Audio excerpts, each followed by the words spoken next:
మనం ఈరోజు శ్రీల ప్రభుపాద వారిచే రచించబడినటువంటి శ్రీమద్ భగవద్గీత యథాతథంలో 19, 20 మరియు 21 శ్లోకాల నుంచి చర్చిస్తున్నాం.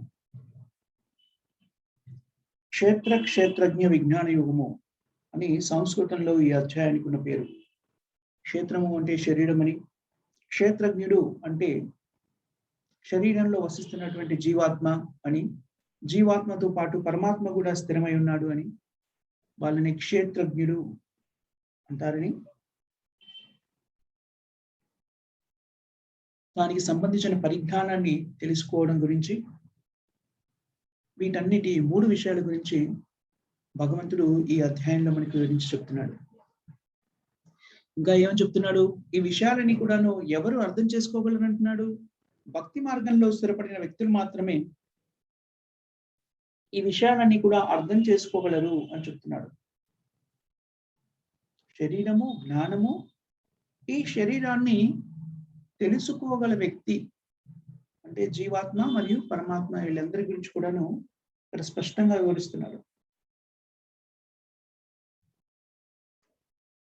భగవంతుడు మనకి ఈ అధ్యాయంలో ఇస్తున్నటువంటి పరిజ్ఞానంలో 3 ముఖ్యమైన విషయాలు ఉన్నాయనుకున్నాం కదా. తెలుసుకోవలసిన వాడు, తెలుసుకోవలసిన పరిజ్ఞానము, తెలుసుకునే పద్ధతి. ఈ 3 కలిపి ఒక పదంతో వర్ణించారు, అది విజ్ఞానము అన్నారు. లేకపోతే జ్ఞాన సముపార్జనకి నిర్దేశించబడినటువంటి శాస్త్రము. సో ఈ శాస్త్రాన్ని ఎవరు సంపూర్ణంగా అర్థం చేసుకోగలరు? కేవలం భక్తులు మాత్రమే సంపూర్ణంగా అర్థం చేసుకోగలరు. మిగిలిన వాళ్ళు ఏమని చెప్తున్నారు? నేను అర్థం చేసుకోలేరు అని చెప్తున్నారు. అందుకనే మనం గమనించినట్టయితే ఉపోద్ఘాతంలోనే శ్రీల ప్రభుపాద వారు స్పష్టంగా తెలియజేస్తారు, ఎవరైనా భగవద్గీతను అర్థం చేసుకోవాలి అనుకుంటే ప్రాథమికమైన అర్హత ఏమిటి అంటే శ్రీకృష్ణ భగవానుని భగవంతునిగా అంగీకరించడము.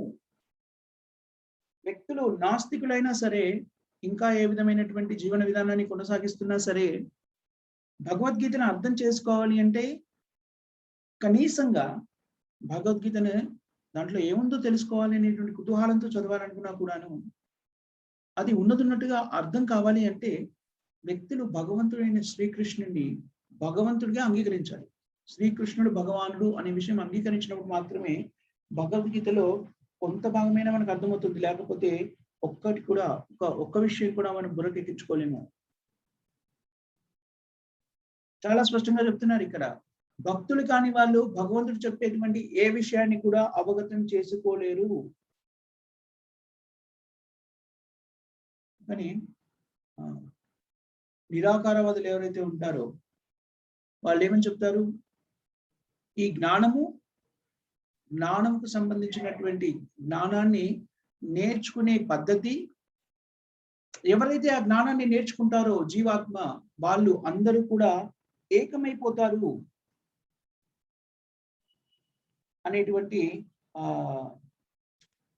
తత్వాన్ని తెలియజేస్తారు, తత్వాన్ని ప్రవేశపెడతారు. కానీ భక్తులు ఎవరు దీన్ని అంగీకరించరు. ఎందుకంటే భక్తి మార్గంలో స్థిరపడ్డప్పుడు భక్తుడికి తానెవరు అనేటువంటి జ్ఞానము మరియు ఆ జ్ఞానాన్ని ఇంకా ముందుకు తీసుకువెళ్ళగలిగినటువంటి పద్ధతి, తద్వారా భగవంతుని కూడా అర్థం చేసుకొని భగవంతుని యొక్క సేవలో నిమగ్నమైనటువంటి పరిస్థితి అంతా కూడా అవగతమవుతుంది భక్తుడికి. కాబట్టి భక్తుడు అనేవాడు కృష్ణ చైతన్య మార్గంలో జీవితాన్ని కొనసాగిస్తాడు. కాబట్టి ఈ ఏకత్వాన్ని, అన్ని కూడా ఏకమైపోతాయి అనేటువంటి తత్వాన్ని అంగీకరించడు. మనం ఈ భౌతిక ప్రపంచంలో బద్ధ జీవితంలో జీవిస్తున్నప్పుడు భౌతిక ప్రపంచం యొక్క భౌతిక ప్రకృతి యొక్క ఆధీనంలో మనం పనిచేస్తున్నాం. అందుకని మన చైతన్యం అంతా కూడా ఏముంటుంది? భౌతికమై ఉంటుంది. ఇంద్రియాలు, ఇంద్రియ తృప్తి, భౌతికమైనటువంటి ఆనందాలు, భౌతికాభివృద్ధి, ఇలాంటి వాటి మీదే మనసు కేంద్రీకృతం అవుతుంది. అదే చైతన్యంతో మనం జీవిస్తుంటాము. కానీ ఎప్పుడైతే ఆ చైతన్యం అంతా కూడాను మనం భక్తియుక్త సేవ వైపు మరల్చి, భక్తియుక్త సేవ వైపు మరల్చడం అంటే ఏమిటి? శ్రీకృష్ణుని కేంద్ర బిందువుగా చేసుకుని ప్రతి కార్యక్రమాన్ని కూడా నిర్వర్తించడం. మనం ఏ కార్యక్రమాన్ని చేసినా కూడా దానికి శ్రీకృష్ణుడే కేంద్ర బిందువు అనేటువంటి చైతన్యంతో మనం జీవితాన్ని కొనసాగిస్తే మనము కృష్ణ చైతన్యంలో స్థిరమై ఉన్న వాళ్ళము అని అర్థం చేసుకోవచ్చు. అలా స్థిరమై ఉన్నటువంటి భక్తులు సర్వకారణ కారము శ్రీకృష్ణుడే అనే విషయాన్ని స్పష్టంగా తెలుసుకోగలుగుతారు. తద్వారా వాళ్ళు నిజమైనటువంటి సంపూర్ణమైనటువంటి జ్ఞానాన్ని పొందుతారు. నిజానికి ఇంకో పరిభాషలో చెప్పాలి అంటే జ్ఞానము అంటే మరేం కాదు. జ్ఞానము అంటే భగవంతుని యొక్క భక్తియుక్తమైన సేవని సంపూర్ణంగా అర్థం చేసుకోవడానికి మనకి లభించినటువంటి మొట్టమొదటి మెట్టు, ప్రాథమిక దశ, అదే జ్ఞానం. జ్ఞానానికి, జ్ఞానికి మరియు దేహానికి, ఈ మూడింటికి సంబంధించిన వివరణని మనకి భగవంతుడు దీంట్లో అందజేస్తున్నాడు. మనకి ఇంకో విషయం కూడా తెలుసు. ఈ భౌతిక ప్రకృతి కానివ్వండి, జీవాత్మ కానివ్వండి అనాదిగా ఉన్నాయి. వాటికి ఆది అంతము లేదు అని మనం నేర్చుకుంటాం.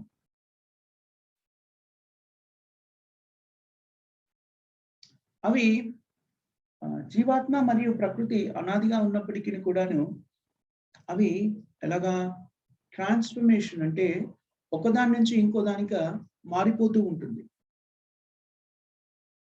అలా మారిపోవడానికి ముఖ్య కారణం ఏంటంటే భౌతిక ప్రకృతిలో ఉన్నటువంటి త్రిగుణాలు అనేది మనం నేర్చుకుంటాం. కానీ ఒక విషయం గమనించాలి, దీంట్లో మనము ఆధునిక విజ్ఞాన శాస్త్రాన్ని కూడా కొంత అభినందించాలి. ఏమిటి అంటే law of conservation of energy అని ఒకటి చదువుకుంటాం మనం భౌతిక శాస్త్రం. అంటే దాని అర్థం ఏమిటి అంటే శక్తి అనేటువంటిది కొత్తగా మనం సృష్టించలేము, నశింపజేయలేము.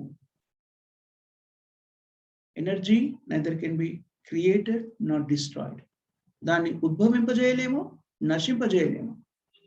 మనం ఏం చేస్తాము ఈ భౌతిక ప్రపంచంలో విజ్ఞాన శాస్త్రాన్ని ఉపయోగించి కానీ ఇతరత్ర పద్ధతులు ఉపయోగించి కానీ శక్తిని రూపాంతరం చెందిస్తాము, అంతే.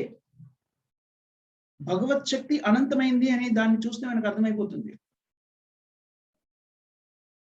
ఆది అంతం లేదు మనం చెప్పుకుంటాం కదా, జీవాత్మకి మరణం లేదు, శాశ్వతమైంది అని చెప్పుకుంటాం. అలాగే శక్తి కూడా శాశ్వతమైంది, భౌతిక శక్తి కూడాను శాశ్వతమైంది. అది ఎప్పుడు కూడాను అంతరించిపోదు.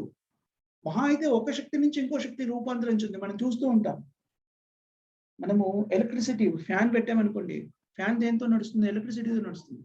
అంటే విద్యుత్ శక్తిని అలాగా ఒక తిరిగే యంత్రంలోకి మారుస్తున్నాం అంటారు, యంత్రశక్తిలోకి మారుస్తున్నాం. అలాగే మనం విద్యుత్ శక్తిని రకరకాలుగా వినియోగిస్తాం. దాన్ని హీటర్ గుండా పంపిస్తే ఏమవుతుంది? వేడిని ఉత్పత్తి చేస్తుంది విద్యుత్ శక్తి. అదే కూలర్ గుండా పంపించామనుకోండి, కూలర్ నడిపించడానికి ఉపయోగించామనుకోండి, అది శీతలాన్ని ఉత్పత్తి చేస్తుంది. అలాగే విద్యుత్ శక్తిని రకరకాల పరికరాల్లోకి పంపించడం ద్వారా మనము రకరకాలుగా దాన్ని రూపాంతరం చెందిస్తున్నాం. దాన్ని రిఫ్రిజిరేటర్కి కనెక్ట్ చేస్తే ఏమవుతుంది? అతి శీతలంలోకి మారుతుంది. దాన్ని ఎలక్ట్రిక్ స్టవ్కి కనెక్ట్ చేస్తే ఏమవుతుంది? దాన్ని ఏమిటిది అగ్నిని ఉత్పత్తి చేసి ఉష్ణోగ్రతని ఉత్పత్తి చేసి తద్వారా మనం రకరకాల పదార్థాలని వండడానికి ఉపయోగపడుతుంది. మీరు అలాగా భౌతిక ప్రపంచంలోని శక్తులన్నింటినీ చూశారనుకోండి, ఒక శక్తి మరో శక్తిగా రూపాంతరం చెందుతుంది, కానీ శక్తిని మనం సృష్టించడం కానీ నశింపజేయడం కానీ మనం చేయలేము, చేయట్లేదు. ఆధునిక విజ్ఞాన శాస్త్రం చాలా అభివృద్ధి చెందింది అనుకుంటున్నప్పటికీ కూడాను అది కూడాను శక్తిని కొత్తగా ఉత్పత్తి చేయలేదు మరియు నశింపజేయలేదు. సో ఈ పరిజ్ఞానం ద్వారా భగవంతుడు మనకి శరీరం గురించి, శరీరంలో జరిగేటువంటి వివిధ కార్యక్రమాల గురించి, దాన్ని నేర్చుకోవలసినటువంటి వ్యక్తి, ఆ వ్యక్తులు ఎవరు? శరీరంలో ఉండేటువంటి వ్యక్తులు ఎవరు? జీవాత్మ, పరమాత్మ ఇద్దరు. ఈ అన్నింటి గురించి భగవంతుడు మనకి దీంట్లో చర్చిస్తున్నాడు. శరీరం అని ఇంతకుముందే చెప్పుకున్నాము, కర్మక్షేత్రము అని చెప్పబడింది. అది దేంతో చేయబడింది? కర్మక్షేత్రమైన ఈ శరీరము ఎవరైనా చెప్పగలరా? శరీరం దేంతో చేయబడింది? భౌతిక శరీరం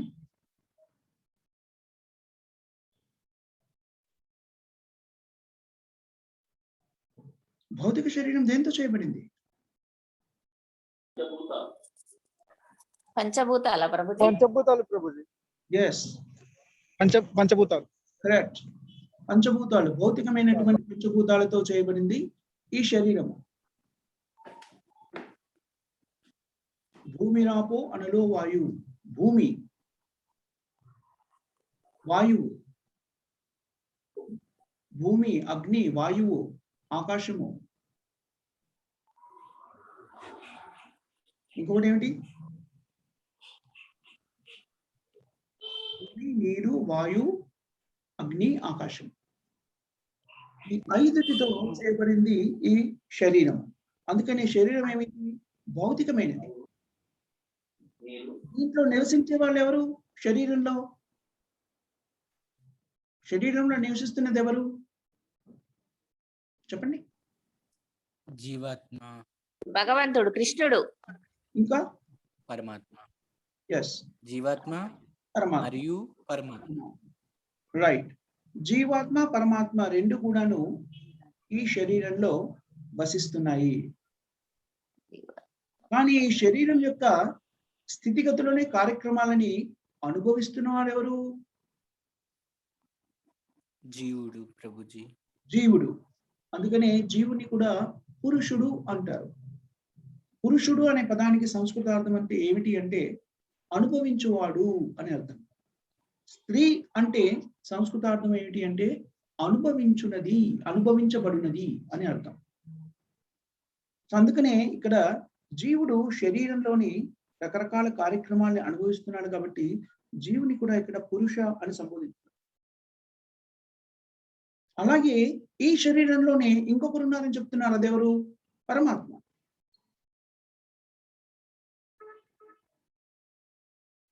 కానీ ఒక విషయం మనం అర్థం చేసుకోవాలి. దీంట్లో జీవుడు, పరమాత్మ రెండు ఉన్నాయి. కానీ జీవుడు, పరమాత్మ ఎవరు? నిజానికి రెండు కూడా భగవంతుని యొక్క శక్తులే. జీవాత్మ భగవంతుని యొక్క శక్తే. మనం చెప్పుకుంటాం కదా, జీవాత్మలన్నీ కూడా భగవంతుని యొక్క అంశలే. కానీ అది భగవంతుని యొక్క విభిన్న అంశ. పరమాత్మ స్వ అంశ, భగవంతుడే స్వయంగా. కానీ ఒక విధంగా చూస్తే జీవాత్మ కానీ పరమాత్మ కానీ రెండూ కూడాను భగవంతుని శక్తులే. ఆ మాటకు వస్తే ఇందాక చెప్పుకున్నట్టుగా భౌతిక శక్తి కూడా భగవంతుని నుంచి ఉద్భవించిందే. అందుకని మీరు జాగ్రత్తగా గమనించుంటే ఈ శ్లోకంలో ఒక మాట చెప్పారు. భౌతిక ప్రకృతి, జీవాత్మ రెండు కూడా శాశ్వతమైనవి అని చెప్పారు. జాగ్రత్తగా ఆలోచిస్తే మీరు ప్రశ్న అడుగుండాల్సింది ఏమిటంటే భౌతిక ప్రకృతి శాశ్వతమైనది ఎలాగా అని. ప్రకటితము అప్రకటితమే అవుతుంది, కానీ భౌతిక ప్రకృతి కూడాను అనాదిగా శాశ్వతంగా ఉంది అనే విషయాన్ని ఇక్కడ చెప్తున్నారు. అది నిజమే కదా. అప్రకటితం అవుతుంది, మళ్ళీ ప్రకటితం అవుతుంది, కానీ అది కూడా శాశ్వతమైందే, భగవంతుని శక్తి.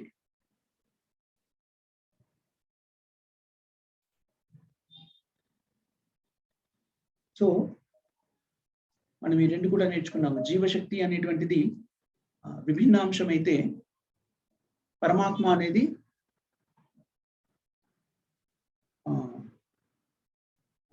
విస్తృత అంశం.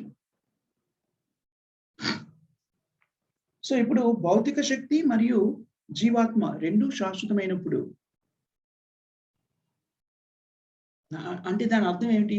ఇది సృష్టి ఆవిర్భావానికన్నా ముందు కూడా వ్యక్తీకృతమై ఉన్నాయి అని శాశ్వతమైంది అనే దానికి అర్థం.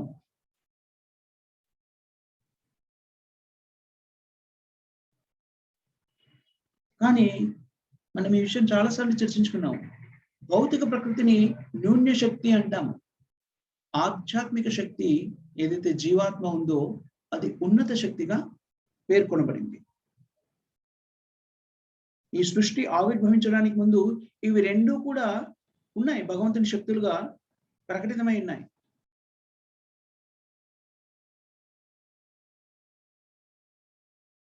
అది మహావిష్ణువులో స్థిరమై ఉంటుంది. ఎప్పుడైతే ప్రకటితం కావలసిన సమయం ఆసన్నమవుతుందో అప్పుడు అది ప్రకటన అవుతుంది అని మనం నేర్చుకున్నాం. మహత్తత్వ అనేటువంటి విధానం ద్వారా, మహత్తత్వ ద్వారా ఈ భౌతిక ప్రకృతి అంతా ప్రకటితం అవుతుంది అని మనము నేర్చుకున్నాం. పురుషావతారాల గురించి చర్చించినప్పుడు కూడా మహావిష్ణువు ద్వారా ఈ ప్రకృతి అంతా కూడాను ఎలా ఆవిర్భవిస్తుంది అనే విషయాన్ని గురించి మనము చర్చించుకుంటాం. అలాగే భౌతిక ప్రకృతి మరియు జీవాత్మలు, బద్ధజీవులు ఏవైతే ఉన్నాయో, తమ కార్యక్రమాల్ని పూర్తి చేయని బద్ధజీవులు ఏవైతే ఉంటాయో అవి కూడా మహత్తత్వంతో పాటు మొత్తం అంతా భౌతిక ప్రకృతితో పాటు భగవంతులో స్థిరమై ఉంటుంది. ఎందుకు భగవంతునాల స్థిరమై ఉన్నాయి? ప్రకృతి ఎప్పుడైతే ప్రళయం సంభవించి ప్రకృతి అంతా కూడాను సమసిపోతుందో అప్పుడు జీవాత్మలన్నీ కూడా ఈ భౌతిక ప్రకృతిలో ఇప్పుడు అనేకమైనటువంటి బద్ధజీవులన్నీ జీవిస్తూ ఉన్నాయి కదా రకరకాలుగా. నిజానికి 84 లక్షల యోనుల్లో రకరకాల జీవాత్మలు ఉన్నాయని మనకు శాస్త్రం చెప్తుంది. మనుషులు, పక్షులు, జలచరాలు, భూచరాలు, ఇలాగా ఉభయచరాలు, కదులే వస్తువులు, కదలని వస్తువులు, ఎందుకంటే వృక్షాలు అలాంటి వాటికి కూడాను జీవం ఉంది అని మనం తెలుసుకుంటాం. కాబట్టి ఆ విధంగా మొత్తం సృష్టిలో 84 లక్షల రకరకాల జీవాత్మలు ఉన్నాయి. అవన్నీ కూడాను భక్తి మార్గంలో లేవు. అందుకని అవి ఏం చేస్తున్నాయి? ఎప్పుడైతే ఈ ప్రకృతి సమసిపోతుందో, అప్రకటితం అవుతుందో అప్పుడు ఈ జీవాత్మలన్నీ కూడాను ప్రకృతితో పాటు, భౌతిక ప్రకృతితో పాటు భగవంతునిలో స్థిరపడి ఉంటాయి. ఎందుకు? అవి బద్ధజీవులు కాబట్టి. నిజంగా అలా బద్ధజీవులుగా స్థిరపడి ఉండి మళ్ళీ సృష్టి ఆరంభంలో మళ్ళీ ఈ జీవాత్మలన్నీ కూడా ప్రకటించబడి తమ కార్యక్రమాన్ని ఎక్కడైతే అప్రకటితమవుతున్నప్పుడు ఎక్కడైతే ఆపేశారో అక్కడి నుంచి మళ్ళీ మొదలెడతాయి. తద్వారా భగవంతుడు ఈ జీవాత్మలన్నిటి కూడాను భౌతిక ప్రపంచంలో ప్రకటితమయ్యి వాటిని వ్యక్తీకరించుకొని ఆధ్యాత్మికంగా పురోభివృద్ధి చెందడానికి అవకాశం కల్పిస్తున్నాడు. నిజం చెప్పాలంటే భౌతిక ప్రకృతి యొక్క సృష్టికి మూల కారణం ఏమిటి అంటే, ఎవరైతే భగవంతుని మీద తిరుగుబాటుని ప్రకటించి తమకు తాముగా జీవించాలి అనుకున్నారో, భగవంతుని నుంచి దూరంగా స్వతంత్రంగా జీవించాలనుకున్నారో అలాంటి వ్యక్తులందరూ కూడాను జీవించడానికి ఏర్పరిచినటువంటి ఒక పరిస్థితి ఏమిటి అంటే భౌతిక ప్రకృతి, భౌతిక ప్రపంచం. ఆ భౌతిక ప్రపంచం సృష్టించడానికి మూల కారణం ఏమిటి? మళ్ళీ ఇలాగా తిరుగుబాటుని ప్రదర్శించినటువంటి జీవాత్మలన్నీ కూడాను తమ నిజస్థితిని గ్రహించి తమ శాశ్వతమైన స్థితిలో స్థిరపడడానికి అవకాశం కల్పించడమే ఈ భౌతిక సృష్టి యొక్క మూల కారణం.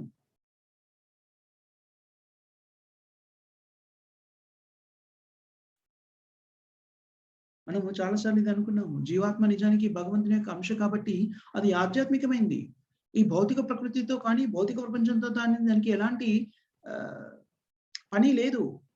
నిజానికి అది శాశ్వతంగా భగవద్ధామంలో ఆధ్యాత్మిక జగత్తులో ఉండవలసినటువంటిది జీవాత్మ. కానీ తన కలుషితమైనటువంటి ఆలోచన విధానం చైతన్యం మూలంగా ఇది భౌతిక ప్రకృతికి ప్రభావితం చేయబడి భౌతిక ప్రకృతిలోకి పంపించబడింది.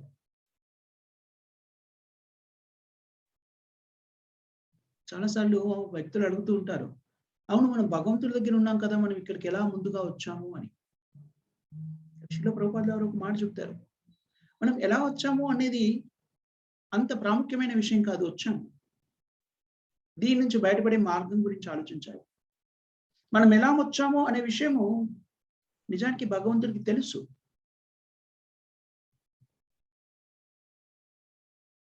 సో మనం దాని గురించి ఎక్కువగా ఆలోచించవలసిన పని లేదు.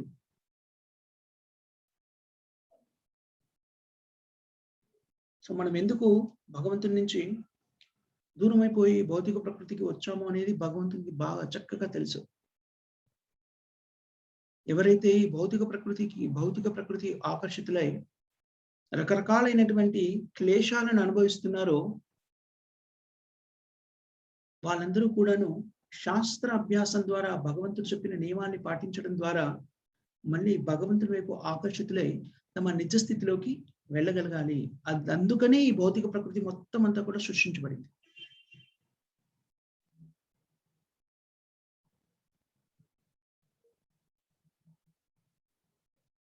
కానీ ఈ భౌతిక ప్రకృతి అనేటువంటిది త్రిగుణాలతో నిర్మితమైంది అని మనం నేర్చుకున్నాము. ఆ త్రిగుణాలే జీవాత్మ ఎప్పుడైతే భౌతిక ప్రకృతి ఆధీనంలోకి రావడము అంటే ఏమిటి అంటే ఈ త్రిగుణాలకు లోబడి మనము పనిచేయడం మొదలెడతాము.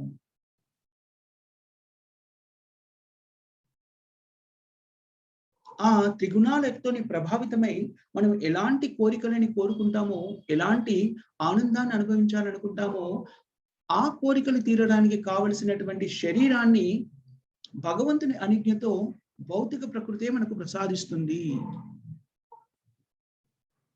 కానీ ఆత్మకి సంబంధించి జీవాత్మలన్నీ సమానమే. అది చీమలో ఉన్నటువంటి జీవాత్మ కావచ్చు, దోమలో ఉన్న జీవాత్మ కావచ్చు, ఏనుగులో ఉన్నది కావచ్చు, పులి సింహంలో ఉన్నది కావచ్చు, కుక్క, పిల్లి లేకపోతే మనిషి.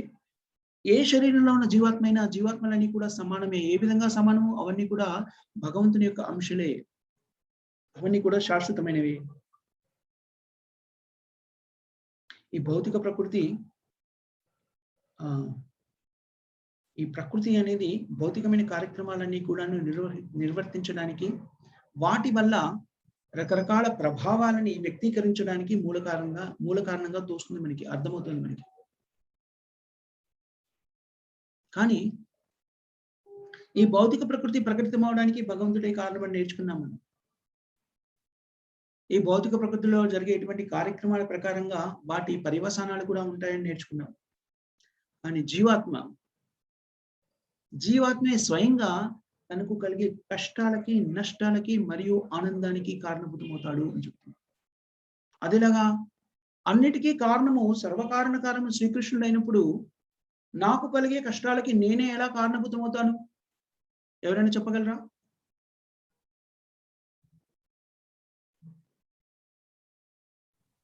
హరే కృష్ణ ప్రభుజీ.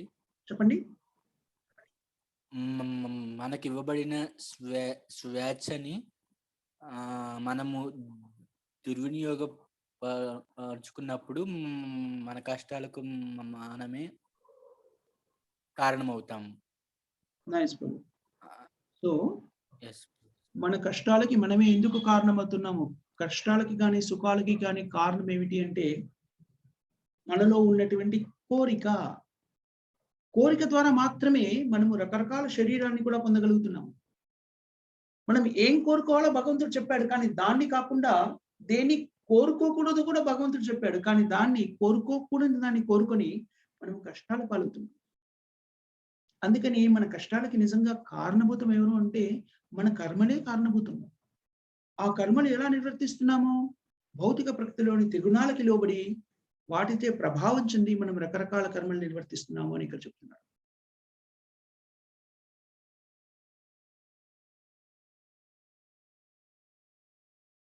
మనము దేని గురించి అన్వేషిస్తున్నాం? భౌతిక ప్రపంచంలో అంటే ఆనందం గురించి అన్వేషిస్తున్నాం. ఆ ఆనంద అన్వేషణలో రకరకాలటువంటి కోరికలను పెంచుకొని భౌతికమైనటువంటి త్రిగుణాలకి లోబడి రకరకాల కోరికలను పెంచుకొని తద్వారా ఏం చేస్తున్నాము? ఒక శరీరం నుంచి మరో శరీరం, మరో శరీరం నుంచి మరో శరీరం, రకరకాల శరీరాల్లోకి ప్రవేశించి ఆనందం పొందగలమేమో అని ప్రయత్నిస్తున్నాం.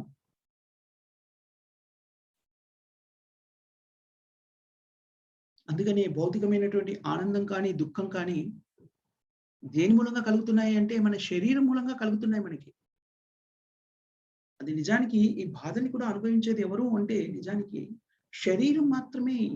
శరీరానికే కష్టమో నష్టమో అనేది కలుగుతుంది. జీవాత్మకి అసలు అలాంటివి ఏమి ఉండవు. కానీ మనం ఈ శరీరంతో గుర్తించుకుంటున్నాం కాబట్టి శరీరం పొందుతున్నటువంటి వేదనని కానీ ఆనందాన్ని కానీ మనం పొందుతున్నామని అన్వయించుకుంటాం. సమస్య అంతా అక్కడే వస్తుంది.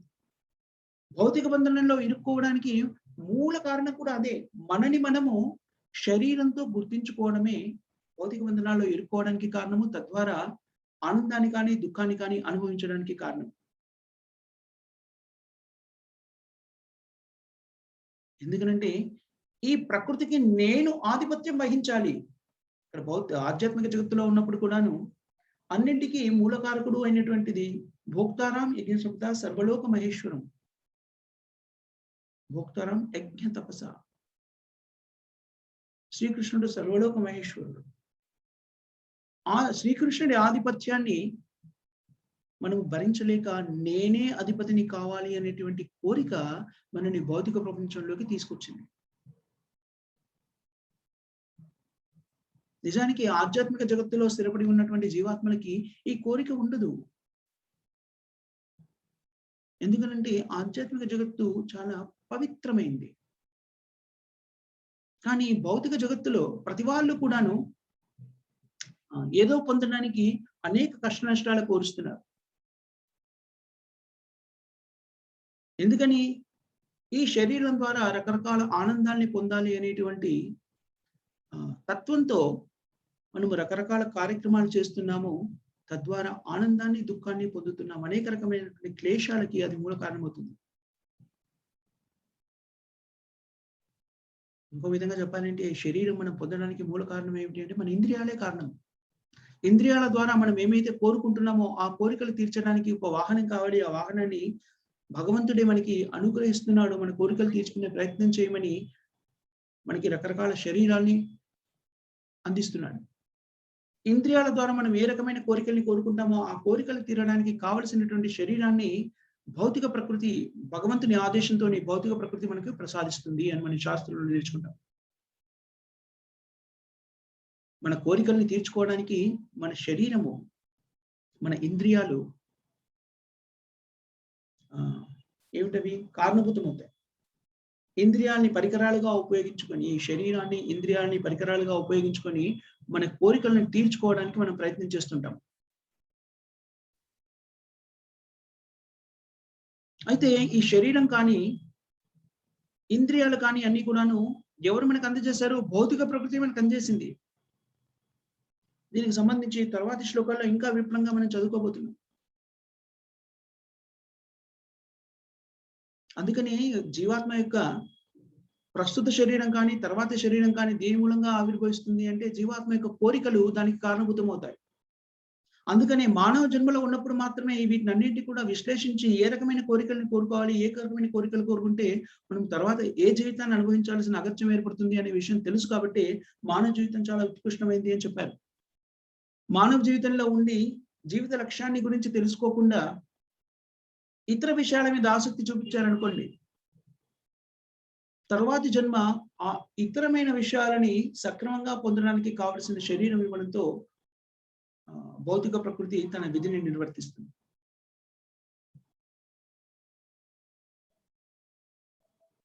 వ్యక్తి యొక్క కోరికలు మరియు వాళ్ళ కార్యక్రమాల్ని బట్టి భౌతిక ప్రకృతి ఆ జీవాత్మని రకరకాల జీవన విధానాల్లోకి పంపిస్తుంది. జీవన విధానాల్లోకి పంపించడం అంటే రకరకాల యోనుల్లోకి, రకరకాల శరీరాల్లోకి పంపించడం. దానికి మూల కారణం ఎవరు? జీవాత్మ స్వయంగా. తన కోరికల ద్వారా జీవాత్మ స్వయంగా తను ఏ శరీరంలోకి వెళ్ళాలో కోరుకుంటున్నాడు. తద్వారా ఏం జరుగుతుంది? ఆనందము, దుఃఖము, ఆనందము, దుఃఖము. ఒకసారి ఆనందంలా కనిపిస్తుంది, ఒకసారి దుఃఖంలా కనబడుతుంది. ఈ ఆనందము, దుఃఖము అనేటువంటి ద్వంద్వ ప్రవృత్తుల్లో నిమగ్నమైపోయి దాన్ని అనుభవిస్తూ, ఆనందిస్తూ, అప్పుడు ఒక్కసారి వేదనను అనుభవిస్తూ, దుఃఖిస్తూ, ఇలాగా జీవాత్మ ఒక శరీరం నుంచి మరో శరీరం నుంచి, మరో శరీరం నుంచి మరో శరీరానికి అనంతంగా అలాగా అనాది కాలంగా శాశ్వతంగా అలా తిరిగిపోతున్నాడు. అతని అలాంటి జీవాత్మని నిత్యబద్ధుడు అంటారు.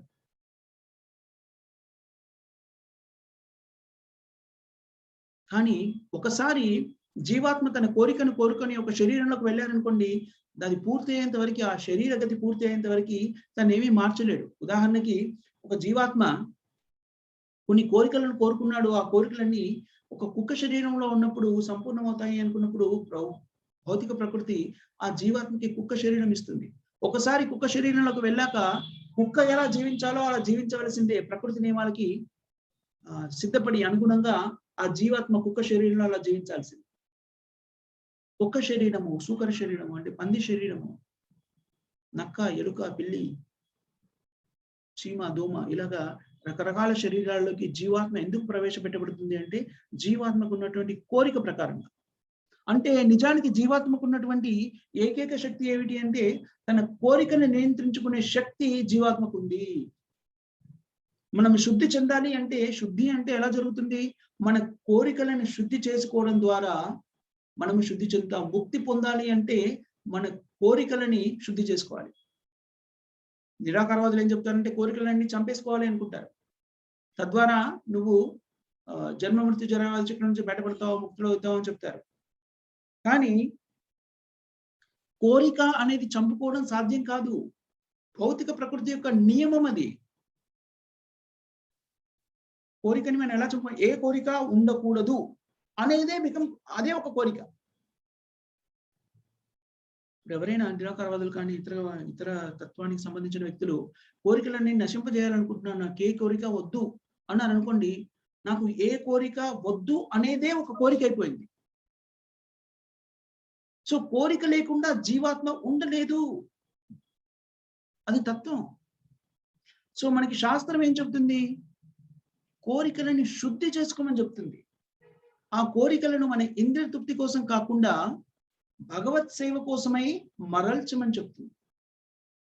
ఎప్పుడైతే మన కోరికలన్నీ కూడాను భగవత్ సేవకై వినియోగించబడతాయో, కోరికలన్నీ కూడాను భగవంతుని సేవలో నిమగ్నం అవడానికి సంబంధించిన అవుతాయో, అప్పుడు మనము అత్యుక్త సేవలో నిమగ్నమై జన్మమృతి జరావతి చక్రం నుంచి ముక్తులమై భగవద్ధామాన్ని చేరుకుంటాము, మన నిజ స్థితిలో ఉండగలుగుతాం.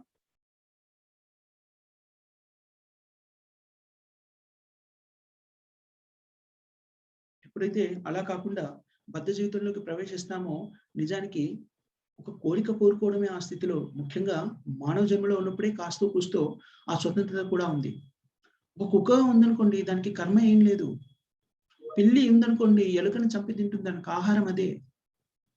ఎలుకను చంపినందుకు పిల్లికి ఏ దోషము అంటుకోదు, పాపకర్మ ఉండదు, పుణ్యకర్మ ఉండదు. తన కోరిక కోరుకుంది కాబట్టి రకరకాల కోరికల సమ్మేళితంగా ఆ శరీరం ఇవ్వబడింది. ఆ కోరికలన్నీ తీర్చుకున్న తర్వాతి కోరికలు ఏవైతే ఉన్నాయో ఆ శరీరంలోకి ఆ జీవాత్మ పంపబడుతుంది.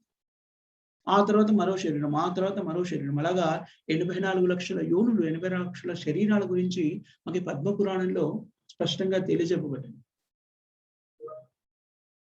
మానవ శరీరము, మానవ జీవితం అనేది ఉత్కృష్టమైనది. ఎందుకంటే ఈ మానవ జీవితంలో ఆ విధి విధానాన్ని మార్చుకునే శక్తి మనకుంది. కుక్క తన జీవితంలో దాని తర్వాత పొందవలసినటువంటి తరువాతి శరీరంలోకి అలాగే వెళ్ళిపోతుంది. దానికి కర్మ అనేది ఏం అంటుకోదు, పాపము ఉండదు, పుణ్యము ఉండదు. అందుకని అది తన జీవన గమనాన్ని మార్చుకునే శక్తి దానికి లేదు.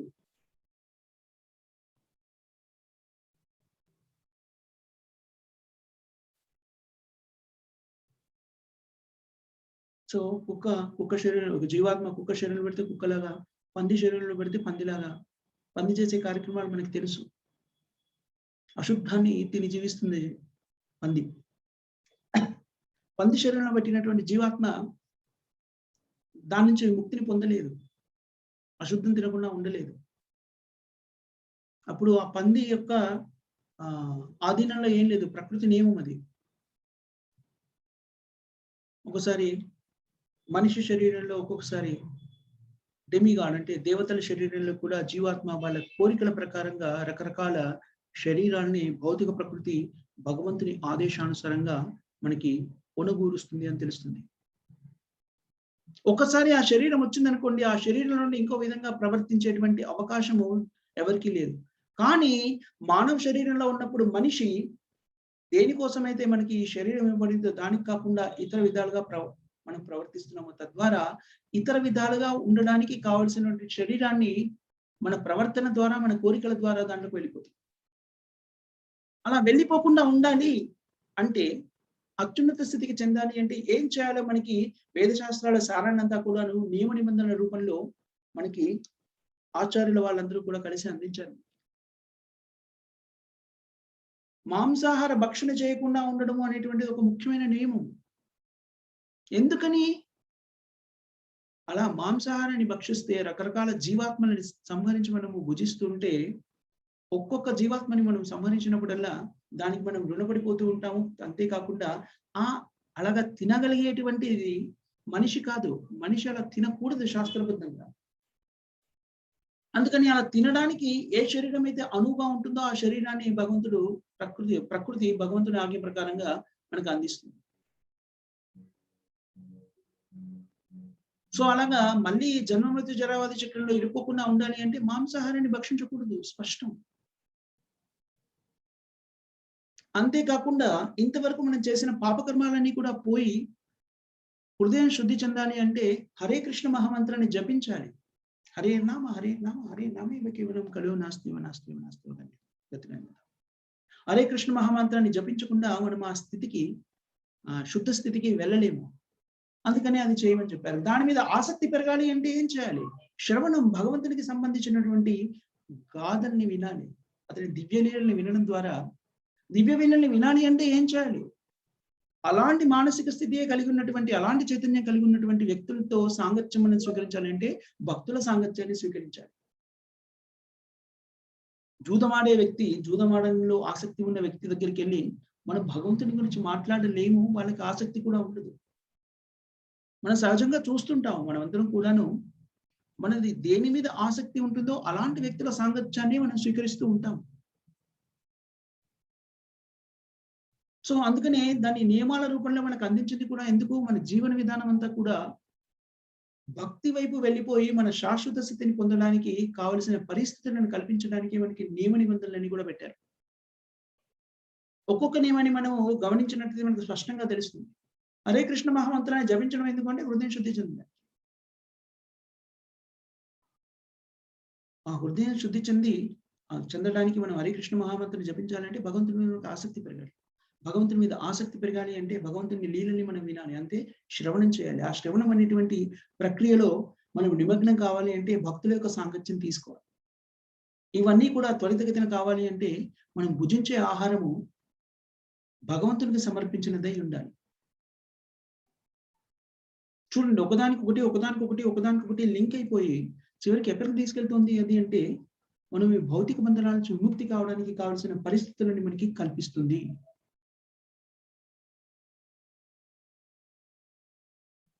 ఇంద్రియ నిగ్రహము ఆధ్యాత్మిక ప్రగతికి చాలా ప్రామాణికమైందని చెప్తారు. ఎందుకని? ఇంద్రియ నిగ్రహం లేకపోతే ఇంద్రియాల ద్వారానే మనం రకరకాల కోరికల్ని కోరుకుంటాము. కోరికలు పెరుగుతున్న కొద్దీ అవి కొన్ని మానవ జీవితంలో ఉండొచ్చు, లేకపోతే దానికి మరో శరీరం అవసరం అవ్వచ్చు. అలా కోరికలను అనంతంగా పెంచుకుంటూ పోతుంటే మనము ఈ భవబంధనాల నుంచి ముక్తులం కాలేము. అందుకని మానవ జీవితంలో ఉన్నప్పుడు ఏమని చెప్తారు? శ్రీల ప్రభుపాద గారు ఒక పదం ఉపయోగించారు, simple living high thinking is Krishna consciousness. సాధారణమైన సరళమైన జీవితాన్ని జీవిస్తూ ఉన్నతమైనటువంటి ఆశయాన్ని, ఉన్నతమైనటువంటి విషయాన్ని గురించి ఆలోచిస్తూ జీవనాన్ని గడపడమే కృష్ణ చైతన్య మార్గము. సరళంగా జీవించడము అంటే శరీరము, ఆత్మని ఒక దగ్గర ఉంచడానికి కావలసిన పరిస్థితులు ఆ వస్తువుల కన్నా ఎక్కువగా ఏదీ సేకరించడానికి ప్రయత్నించకపోవడం. విలాసవంతమైన వస్తువులు కావాలి, విలాసవంతమైనటువంటి భవంతులు కావాలని కానీ, రకరకాల ఇంద్రియ తృప్తికి కావలసినటువంటి రకరకాల వనరులను సమకూర్చుకునేటువంటి స్థితిలో కాకుండా సరళంగా జీవిస్తూ భగవంతుని గురించి ఆలోచించడం, హై థింకింగ్, భగవంతుని గురించి ఆలోచిస్తూ జీవించడమే కృష్ణ చైతన్య విధానము, భక్తులు జీవించే విధానము అని చెప్పారు.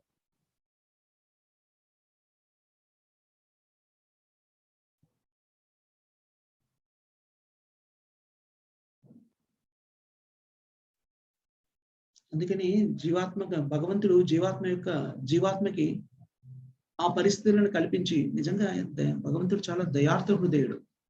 అందుకని భగవంతుని దూషించి అతనికి వ్యతిరేకంగా మన భావ వ్యక్తీకరించి భగవంతుని పోటీ పడాలి అనేటువంటి మనస్తత్వంతో మన ఈ భౌతిక ప్రపంచంలోకి వచ్చినా కూడాను భగవంతునికి తెలుసు మన నిజస్థితి.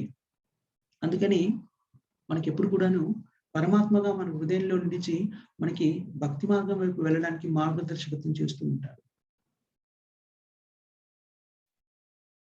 సో మనం ఇక్కడ ఆపేద్దాం. ఎవరికైనా ఏమైనా క్వశ్చన్స్ కానీ కామెంట్స్ కానీ ఏమైనా మాతాజీస్ అండ్ ప్రభుజీస్?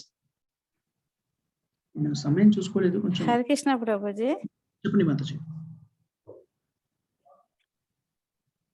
ప్రభుజీ మీరు అన్నారు నాన్ వెజ్ తింటే ప్రకృతి సహకరించి మనకి అదే పశువు జన్మ ఇస్తుంది అని అన్నారు ప్రభుజీ. అవును మాతాజీ. అదే తప్పు, అదే ఎంతవరకు తప్పు? ఇకపై నాన్ వెజ్ మానేసి భక్తియుత సేవలు ఉంటే ఆ ముందు జరిగేది తప్పు క్షమాపణ అవుతుందా ప్రభుజీ? ఎస్, తప్పకుండా.